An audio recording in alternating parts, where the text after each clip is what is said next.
శ్రీ గురుభ్యో నమ. ఓం నమో భగవతి వాసుదేవాయ. భగవద్గీత 18వ అధ్యాయం మోక్ష సన్యాస యోగం నుండి వేళ మనం 57వ శ్లోకాన్ని పరిశీలన చేసుకుందాం.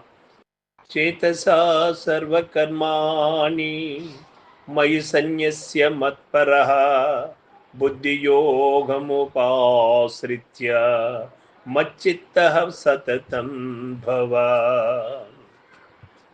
భగవానులు చెబుతూ ఉన్నారు, సమస్త కర్మములను వివేకయుక్తమగు బుద్ధి చేత నాయందు సమర్పించి నన్నే పరమ ప్రాప్యముగా నించిన వాడవై చిత్తైకాగ్రతతో కూడిన తత్వ విచారణను లేక ధ్యానయోగమును అవలంబించి ఎల్లప్పుడూ నాయందే చిత్తమును నిల్పుము అని చెబుతూ ఉన్నాడు అర్జునుడి ద్వారా. యావత్ ప్రపంచమునకు పరమాత్మ శరీరముతో సమస్త కర్మములు చేయుచున్నను, మనస్సుతో ఆ కర్మలన్నిటినీ భగవంతుడికి అర్పించి వారి యందే మనస్సును సంలగ్న పరచవలెను.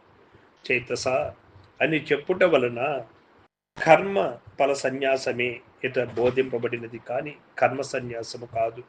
శరీరము నిశ్చలముగా నుండి ఏ కర్మ చేయకున్నను మనస్సు ప్రపంచముతో తిరుగుచున్నచో దాని వలన ఇసుమంతైనను ప్రయోజనము లేదు. అట్లు కాక శరీరముతో అనేక కర్మలు చేయుచున్నను మనస్సుతో ఆ కర్మ ఫలములను ఈశ్వరార్పణముగా వించినచో అది మోక్షహేతువగును. కనుకనే ఇచ్చట చేతస అనగా చిత్తముతో అని చెప్పబడినది. బుద్ధియోగం అనగా ప్రీతితో భక్తిపూర్వకముగా తన్ను భజించు వారికి బుద్ధియోగము నొసంగదనని 10వ అధ్యాయం మన భగవానుడు తెలిపి ఉండిది కదా. దదామి బుద్ధియోగంతం అనగా చిత్తైకాగ్రత, తత్వ విచారణ శక్తి అతనికి భగవత్ కృపచే కలుగును. ఆ దానిని లెస్సగా ఆశ్రయించి నిరంతరము చిత్తమును పరమాత్మ యందే నెలకొల్పమని ఇట చెప్పబడినది. సతతం అని వచించుట వలన ఏ కాలమందును దైవ విస్మృతి కలుగనీయక నిరంతరము చిత్తము ఆత్మయందే అనగా దైవమందే ఉండులాగున ప్రయత్నించవలసి ఉన్నది. యాలయన మాయ జీవుని పడగొట్టుటకు కాచుకొని ఉన్నది.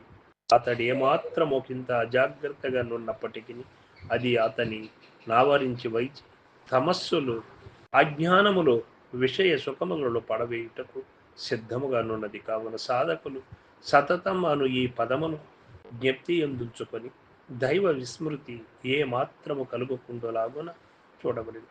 మత్పరః ప్రపంచమందలి సమస్త దృశ్య పదార్థములు నశ్వరములు కావున విఘ్నుడగు వాడు శాశ్వతుడగు ఒక్క పరమాత్మని పరమగమ్యముగా పరమ ప్రాప్యముగా నెంచుకొనవలెను. పరమాత్మను పొందుటకై జీవుడేమి చేయవలెను అనగా చిత్తముతో సమస్త కర్మములను భగవంతునికి అర్పించవలెను. వారిని పరమ ప్రాప్యముగా నెంచుకొనవలెను. బుద్ధియోగమును చిత్తైకాగ్రత పూర్వక విచారణను లెస్సగా నవలంబించవలెను. భగవంతుని యందే నిరంతరము చిత్తమును సంలగ్నమనర్పవలెను. భగవానుడు కర్మ సన్యాసమును బోధించనా, కర్మ ఫల సన్యాసమును బోధించనా అనే అనుమానం మనకు వస్తూ ఉంటుంది. చేతస అనగా చిత్తముతో సమస్త కర్మములను భగవంతునికి అర్పించి అని చెప్పుట వలన శరీరముతో కర్మలను చేయుచున్నను మనస్సుతో వాని ఫలములను ఈశ్వరార్పణముగా ఉంచవలెనని బోధింపబడినదగును. కావున కర్మఫల సన్యాసమే ఇట వివక్షితము గాని కర్మ సన్యాసము కాదు. మనుజుడు దేనిని పరమ ప్రాప్యముగా నెంచుకొనవలెను? ఎందుచేత పరమాత్మను వారు శాశ్వతులు కనుక నిరంతరము చిత్తము దేని యందు సంలగ్నమై ఉండవలెను? పరమాత్మ యందు. ఈ ప్రకారముగా భగవంతుని యందు చిత్తమును నెలకొల్పు వారికి భగవద్ అనుగ్రహము చే సమస్త దుఃఖములు తొలగిపోగలవని వచించుచున్నాడు. ఈ సత్యాన్ని మనం గుర్తించవలసి ఉంటుంది. సర్వం సద్గురు పాదార్పణమస్తు. జై గురుదేవ.